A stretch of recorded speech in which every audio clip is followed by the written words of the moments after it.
Welcome to Hamilton County TV Coach's Show. Alongside me is a very happy Jake Gilbert. Coach, welcome. Hi Perry, thanks for having me. Well, the weather was beautiful last Friday, okay? Everything was perfect as far as weather and all those things. And boy, you and Southeastern put on one heck of a show. It was a great football game. They're a fantastic team, so well coached.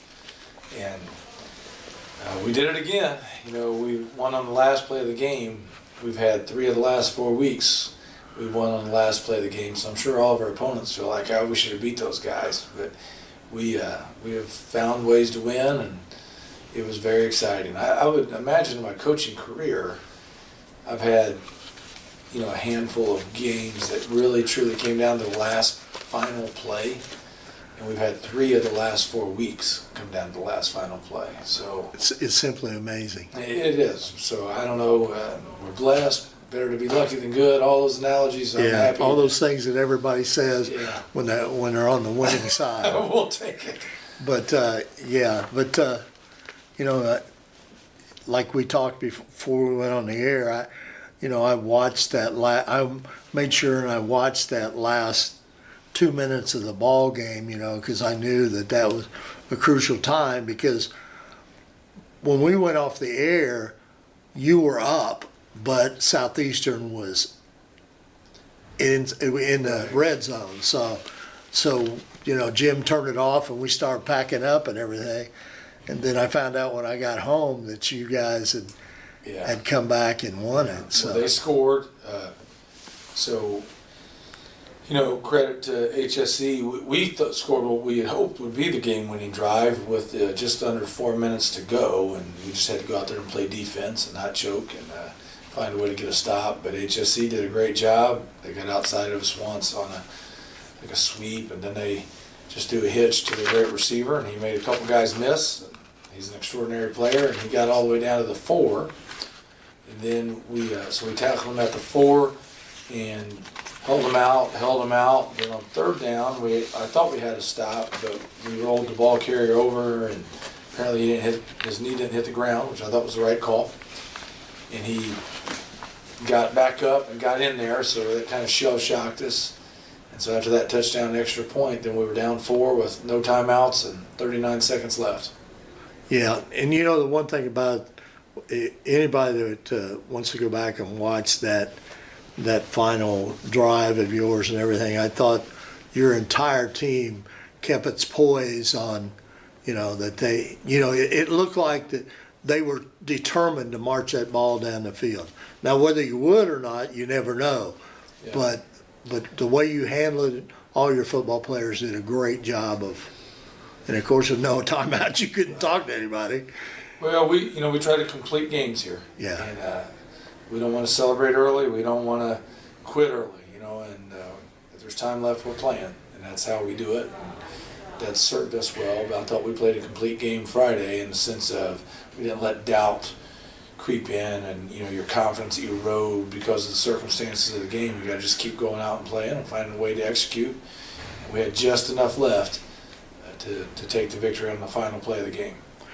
Coach, and I don't think people realize that, I've spent a lot of years going to football practice and everything, but you as coaches, that last, 30 seconds, 40 seconds, whatever it was, you practice that type of thing all Absolutely. The time. Yeah, here's the thing. It wasn't luck in terms of we practiced it all the time. It was lucky in terms of even when we practice it, we're not very good at it because it's hard to pull that off. Yes. So on the one sense, very lucky, but on the other sense, it's at least attempted luck, right? Planned luck. So we have definitely planned for those circumstances and made those attempts. We just typically can't get it done versus air, let alone another opponent. Yeah.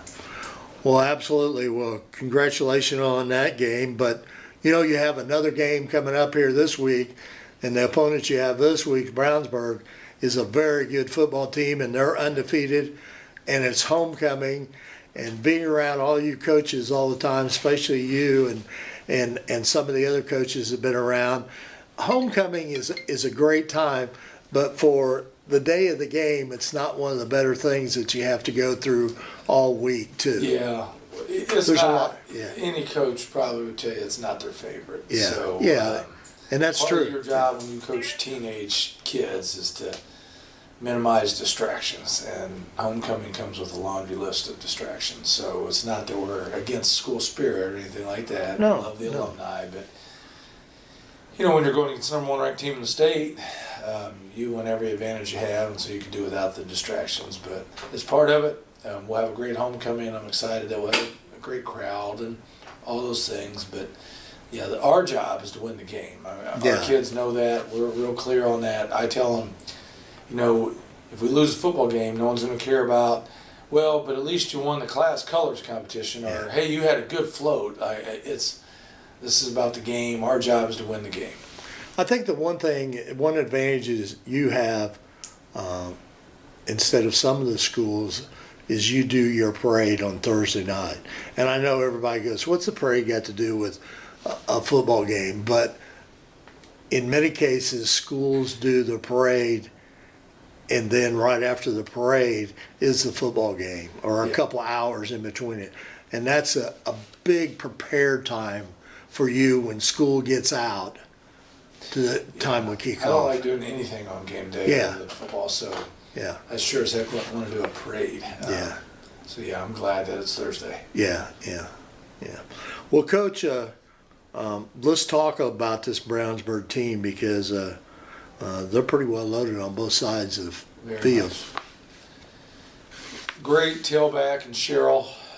He's excellent. Honestly, I feel like their top receiver is maybe the best route runner in Indiana. One of the better ones I've seen. So they have two guys that account for a ton of yards and points, and are truly elite at tailback and wide receiver.